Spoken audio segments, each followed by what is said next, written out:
Alors Ellen Smart est une société française qui a été créée en 2018 et depuis le 1er janvier 2026, on est maintenant présent en Espagne, ici à Valence, au parc scientifique. Et donc le constat est simple, c'est qu'aujourd'hui la plupart des bâtiments sont pas très bien gérés énergétiquement, c'est-à-dire qu'on surconsomme. Et donc pour lutter contre ça et pour répondre à notre mission qui est de rendre accessible la performance énergétique dans les bâtiments, on a décidé de piloter les équipements de chauffage, de ventilation, de climatisation, d'éclairage pour réduire les consommations d'énergie et piloter au plus près du besoin réel du bâtiment. C'est une très bonne question parce qu'il faut comprendre que la plupart des bâtiments qu'on utilisera dans 20 ans sont aujourd'hui déjà construits et déjà en exploitation. Donc l'enjeu, il est de réussir à reprendre les équipements énergétiques, peu importe les marques et leur état de fonctionnement, il faut réussir à continuer à les utiliser. Et donc c'est tout l'enjeu et toute l'innovation qu'il y a derrière notre produit, puisqu'aujourd'hui on est capable de s'interfacer avec toutes les typologies de bâtiments pour reprendre le contrôle et diminuer les consommations. Donc c'est vraiment le point clé de ce que l'on propose. Alors, il y a plusieurs points. Tout d'abord, déjà c'est la capacité à Ellen Smart à s'adapter à tous les équipements énergétiques du bâtiment, j'en ai parlé, ce qui est une grosse force puisque ça limite l'investissement et donc ça va accélérer le retour sur investissement. Donc ça c'est vraiment très important. Ensuite, on a toute la partie suivi de consommation. Donc là, on va suivre l'eau, le gaz, l'électricité. On va pouvoir avoir des tableaux de bord pour s'assurer de la bonne consommation du bâtiment. Donc ça, c'est vraiment super important. Et le plus, là, on va plus loin, c'est vraiment le pilotage.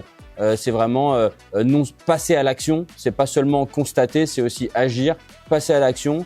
Et non pas sur mais sur un parc de bâtiments, puisque notre solution est adaptée au volume de bâtiments. On a particulièrement choisi le parc scientifique de Valencia pour son écosystème. Donc on va y retrouver des laboratoires. Pour nous, en tant qu'entreprise dans l'innovation, c'est important de pouvoir développer, tester sur le terrain, pouvoir être tamponné, validé par des laboratoires. Donc ça, c'est la première chose. Ensuite, c'est des entreprises.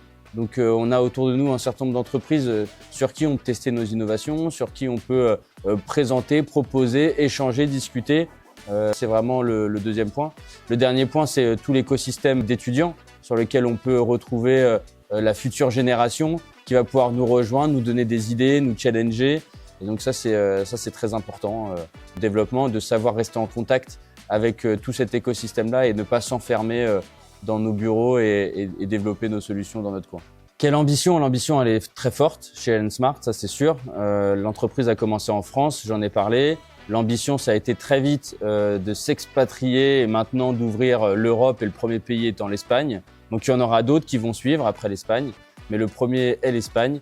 Notre ambition, elle est forte sur le fait de participer à cette transition énergétique, de réduire nos émissions de carbone, d'être capable de les mesurer, de savoir quel est réellement notre impact sur la société. C'est consommer beaucoup plus proprement et c'est utiliser la technologie, l'innovation au service de la réduction des consommations d'énergie, de la réduction des émissions de CO2. Donc ça, c'est notre ambition qui est affichée. On est présent en France, on est présent en Europe avec l'Espagne et maintenant on va continuer à se développer et à montrer notre savoir-faire et voilà, tout ce qu'on peut apporter à ces bâtiments espagnols, en commençant par Valence. En conclusion, je dirais que ce qu'il faut garder en tête, c'est que l'énergie la moins chère, c'est celle qui n'est pas consommée. Donc à partir de là, travaillons intelligemment et consommons au plus près du besoin réel pour avoir le maximum d'impact sur la réduction des consommations d'énergie partout en Europe.